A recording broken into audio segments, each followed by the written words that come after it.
Blayne, you're a writer, director, actor, producer. Which of these would you say is your first passion? Well, my first passion was acting. That's how I came to all this. I love, dropping in the middle of it and being able to create a character and whatnot. But it's tough to call. I love writing for other people. I love acting for other people. But I love directing my things because I get to build this team. I get to, find talent to elevate the project. And, a lot of people think it's weird that I oftentimes will act and direct at the same time. To me, that's how I came to it to begin with, was doing plays and directing them, when I was in junior high. I'm acting and then stopping and being like, all right, let's do this. And it's the same way now. I'm a kid in a candy store, especially I get to choose the actor standing across from me. I've worked with Patrick Day twice, 2 movies in a row. We worked together and we worked together great. So I put him in a movie for as long as he'll let me, and I got to do 6 Month Rule with Natalie Morales, who's one of my best friends now. And the whole thing of we got to fall in love and break up and we as actors went through that together. And as a director, I collaborated with this fantastic actress to give this great performance. I love being in the middle of all of it. So yeah, all of it, I guess.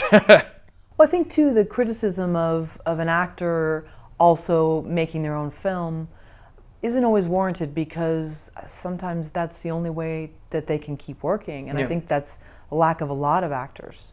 They don't want to do that. Well, the great thing is who cares? If that's what I want to do and I go out and raise the money and then I hire the people and then I make a good movie, a 6 Month Rule, I was more self-conscious about it because it was a bigger budget and I don't know, I guess it was just I didn't want to be that narcissistic, actor who built a movie around himself acting. But now I'm I'm a good actor and especially with Cut to the Chase, it was a, smart business move because it was a $100,000 movie and it would have been way more expensive to hire somebody and house them and pay them overtime. I didn't get any overtime on this movie. And, but you know what I mean? It's I'm at this point where I'm I want to do the projects I want to do. And the next one is a horror film that I'm not in. But if I decide to write myself a part in, guess what? There you go. I'm going to do it.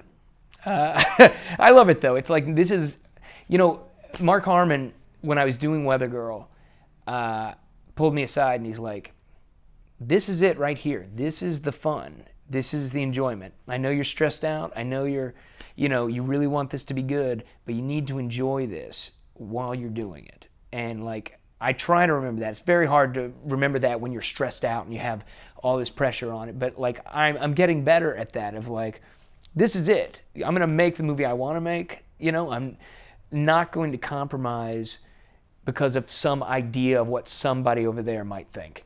I'm too confident in the people that I pulled together to worry about something like that.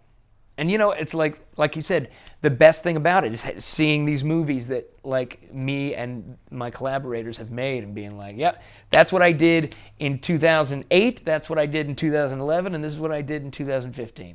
That's how I spent those years, and I think that's legit. Right, instead of waiting for someone to cast you, which I know a lot of talented people wait around in this town. Sure. They get fed up.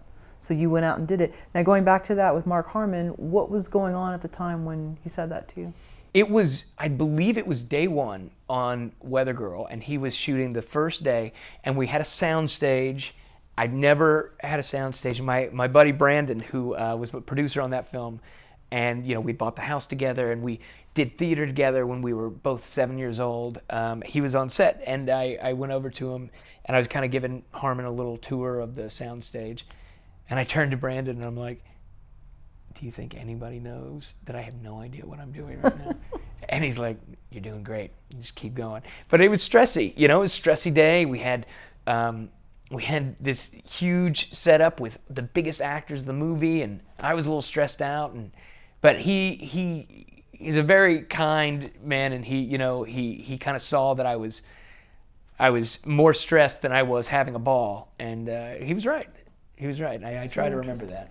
That's great. So you can still see it you can still see that Oh, absolutely. Yeah. Uh-huh. Absolutely. And he's awesome too. Like, he's way cooler than me. So, like, you know, having Special Agent Gibbs give you life advice, you pay attention.